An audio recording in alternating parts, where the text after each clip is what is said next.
This can feel like our emotional world, our sense of security, our material circumstances, or even our physical body are being challenged or even controlled by external forces. Perhaps more pointedly, it can feel like we are being controlled by our own desires, our own anger, the energy that Mars represents. It's like our own internal warrior is dictating terms to our emotional nurturer, pushing her around or overwhelming her with demands. This configuration highlights a tension where desire can feel like it's taking over the moon, confronting her instead of being a tool she uses for her ends. It's a difficult spot, highlighting the tension between our inner emotional needs and the driving force of our desires or external pressures. This can show up as feeling overwhelmed by intense emotions, feeling driven by urges that aren't serving us,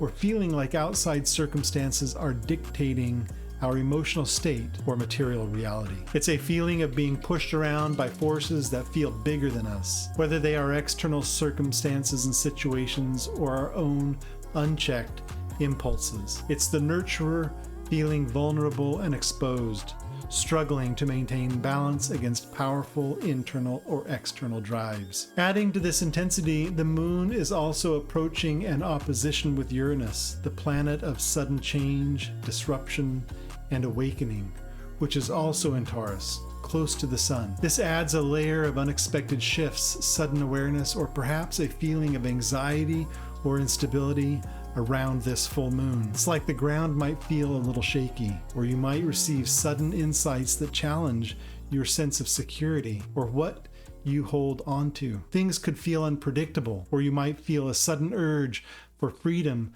that clashes with your need for stability. There's also the black moon Lilith. It's the point near to the moon right now, adding to this feeling of being far from Earth, or perhaps a little troubled or vulnerable in this intense Scorpio energy, highlighting primal instincts or suppressed aspects of the self coming to light, adding a layer of raw, untamed energy to the mix. So we have this intense full moon, a powerful illumination highlighting deep emotions, power struggles, conflict, and the challenge of feeling controlled by desires or external forces. It's a moment of reckoning where tensions can feel high and things might feel unstable. It asks us to look directly at the shadows and at what we fear, at where we feel powerless or controlled. It's not comfortable, but the illumination is necessary. It's a moment designed to bring what's hidden into the light, no matter how difficult it is to see. But the story doesn't end there. Astrology is always about movement and potential.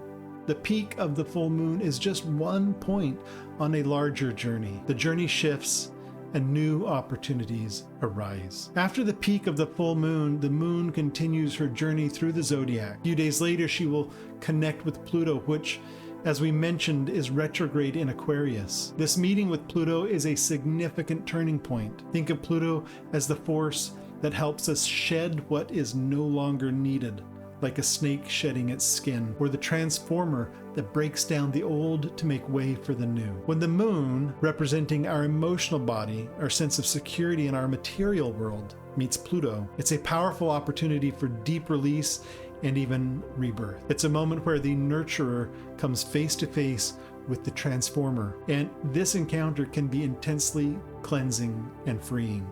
It happens once a month. This connection with Pluto can be a powerful time to let go of things that have been controlling you, especially those internal things highlighted by the moon's difficult position at the full moon. This could be old habits, emotional patterns that bind you, or even addictions. It's a chance to surrender difficult feelings like anger, hatred, or resentment. Those internal things that you feel like they're chaining you to your own lower nature, or holding you back. It's the moment where the nurturer meets the transformer, and the transformer helps the nurturer release the heavy burdens she's been carrying, allowing her to shed what is no longer serving her highest good. This transit offers us a window to consciously release what holds us back. If you feel called to, this is a powerful time for a letting go ritual. Write down what you're ready to surrender. Maybe it's a specific fear, an old pattern of reaction, or a persistent feeling of anger. Then Find a way to symbolically release it, safely burning the paper, tearing it up or shredding it, or burying it. This can support the natural release that Pluto offers. The few days leading up to this Pluto connection from the full moon are a potent time for reflection. What are you ready to give up that has been chaining you? What internal battles are you ready to surrender? What power struggles within yourself are you ready to end? This period is an invitation to look inward, to identify the baggage you are ready to drop. As the moon moves on from her encounter with Pluto, shedding some of that old skin, she continues her journey and connects with the North Node and Saturn in Pisces. The North Node points to our collective and personal path forward. It's our destiny in this lifetime. It's like a compass showing us the direction of growth, the lessons we are here to learn and integrate. Saturn brings structure and discipline, responsibility, and helps us build reality in a grounded way. He is the builder, the one who makes things real and solid, giving form to our intentions. With the North Node, the head of the dragon, in Pisces, there's a strong ongoing theme around compassion. Pisces is the sign of empathy, intuition, universal connection, dissolving boundaries, and seeing the interconnectedness of all things. It represents the seeker, searching for universal understanding and connection. The North Node here suggests that our growth, individually and collectively, lies in embracing and prioritizing compassion. This theme isn't going to go away anytime soon. It's a longer cycle that will be active as long as the North Node, the head of the dragon, is in Pisces. It is what the dragon is craving, compassion. It'll happen for the next year or so. It's a core part of the path forward, a direction we are being guided toward, a fundamental lesson for this period of time. When the moon meets the North Node and Saturn in Pisces, especially after the release facilitated by Pluto, it's a moment to anchor compassion into our priorities.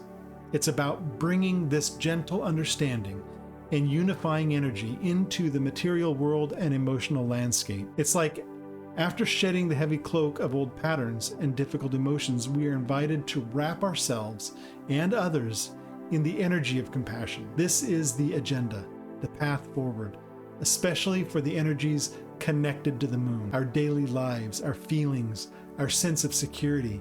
It's about intentionally choosing compassion as a guiding force, building a foundation for it in our reality, Saturn. It's the nurturer aligning with the seeker and the builder to create a new way of being, a way that is more connected, more understanding, and more supportive. This transit helps solidify compassion as a practical reality, not just an abstract idea. Adding another layer of support during this period as we see Venus in Aries forming a harmonious trine with Mars in Leo.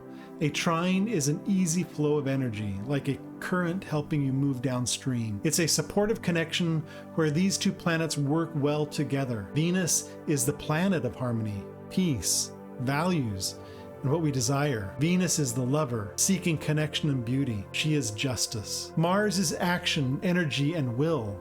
Mars is the warrior asserting force and drive. This trine creates a supportive link, helping to ease some of the tension from the Mars-Pluto square we discussed. It creates conditions that support bringing peace into our lives and moving away from self-sabotaging behaviors. It helps align our desires, Venus, with our actions, Mars, in a way that feels more natural and less conflicted. The warrior, Mars, and the lover, Venus, are finding a way to work together, harmoniously, supporting our actions and desires, making it easier to act on what brings us peace and aligns with our values. Later, the moon will join Venus in Aries.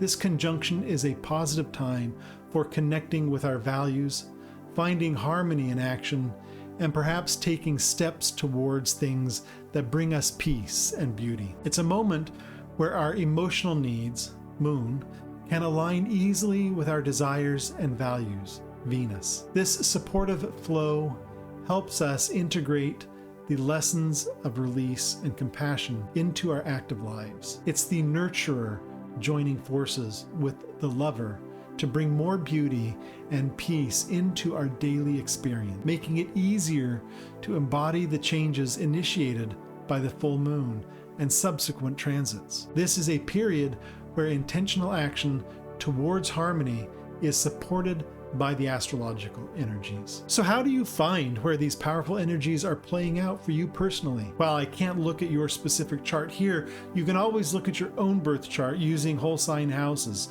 Find which house Mars is in at the time of this full moon and which house the moon is in.